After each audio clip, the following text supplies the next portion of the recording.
আমরা আজকে যে থিওরিটা পড়বো সেটা হলো two factor theory by Spearman. It was developed in 1904, মানে 1904 সালে এই থিওরিটাকে ডেভেলপ করা হয়েছিল।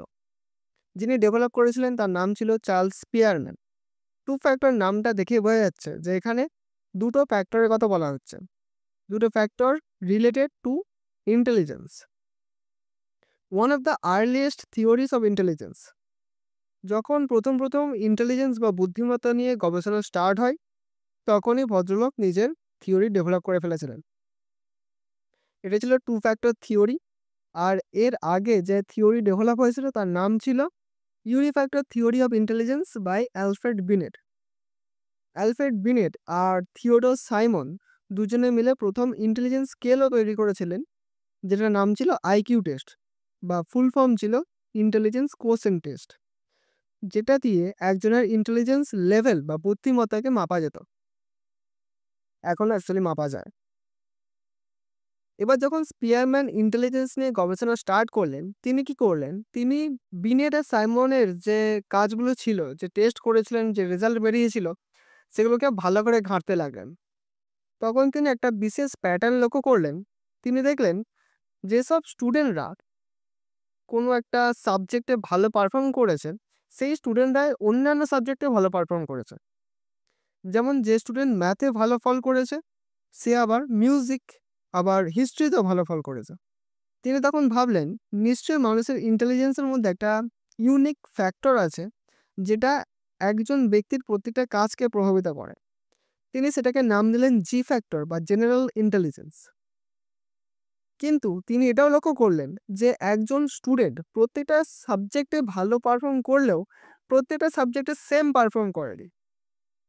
মানে একজন স্টুডেন্ট ম্যাথ, মিউজিক, হিস্ট্রি তিনটেতেই ভালো ফল করেছে, কিন্তু ম্যাথে একটু বেশি ভালো ফল করেছে, মিউজিকে একটু কম ম্যাথের থেকে, আর হিস্ট্রিতে মিউজিকের থেকেও একটু কম ভালো পারফর্ম করেছে।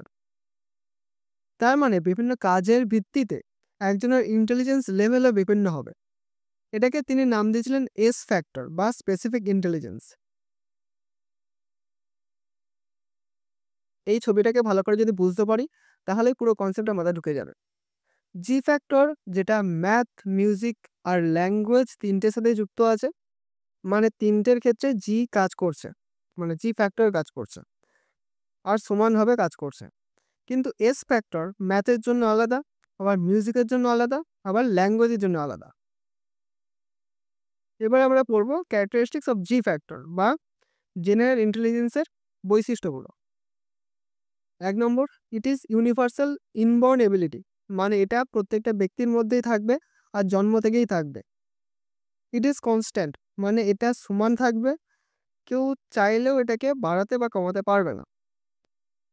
3 নম্বর, the amount of g differs from individual to individual, মানে বিভিন্ন ব্যক্তির মধ্যে জি ফ্যাক্টরের লেভেল বিভিন্ন রকম হবে, কারোর ক্ষেত্রে কম থাকবে, কারোর ক্ষেত্রে বেশি থাকবে, আবার কারোর মাঝ বরাবর থাকবে। 4 নম্বর, it is used in every activity of the life, মানে জীবনের যে কোনো অ্যাক্টিভিটির ক্ষেত্রে এটা কাজে লাগে। আর 5 নম্বর, greater g in an individual greater is his success in life, মানে একজন ব্যক্তির জেনারেল ইন্টেলিজেন্স বা জি ফ্যাক্টর যত বেশি হবে, ব্যক্তির জীবনে সফল হওয়ার চান্সও তত বেশি হবে, মানে ব্যক্তি তত বেশি সফল হতে পারবে। এবার আমরা বলবো যে ক্যারেক্টারিস্টিক্স অফ এস ফ্যাক্টর বা স্পেসিফিক ইন্টেলিজেন্স। এটা কি? 1 নম্বর, it is learned and acquired in the environment, মানে এটা জি ফ্যাক্টরের মধ্যে জন্ম থেকে থাকবে না, জন্মগত হবে না, মানে এটা এনভায়রনমেন্ট থেকে অর্থাৎ প্রকৃতি থেকে শিখতে হবে। It is 2 number, it is varies from activity to activity in a same individual, মানে একই ব্যক্তির বিভিন্ন কাজের ক্ষেত্রে এর মাত্রা বিভিন্ন রকম হবে। যেরকম আমরা একটু আগেই পড়ছিলাম যে মিউজিকের জন্য হয়তো অনেক বেশি, সে মিউজিক অনেক বেশি ভালো পারফর্ম করছে, তাই জন্য হয়তো ম্যাথের ক্ষেত্রে একটু কম আছে, তখন হয়তো ম্যাথে একটু কম ভালো পারফর্ম করছে, বা ম্যাথের ক্ষেত্রে হয়তো স্পেসিফিক ইন্টেলিজেন্স অনেকটা কম আছে, তখন ভালো পারফর্ম করতে পারছেন। তাহলে এটাই ছিল স্পিয়ারম্যানের two factor theory of intelligence. আশা করি তোমরা বুঝতে পেরেছো। ভিডিওটা ভালো লাগলে লাইক করো, শেয়ার করো বন্ধুদের সাথে।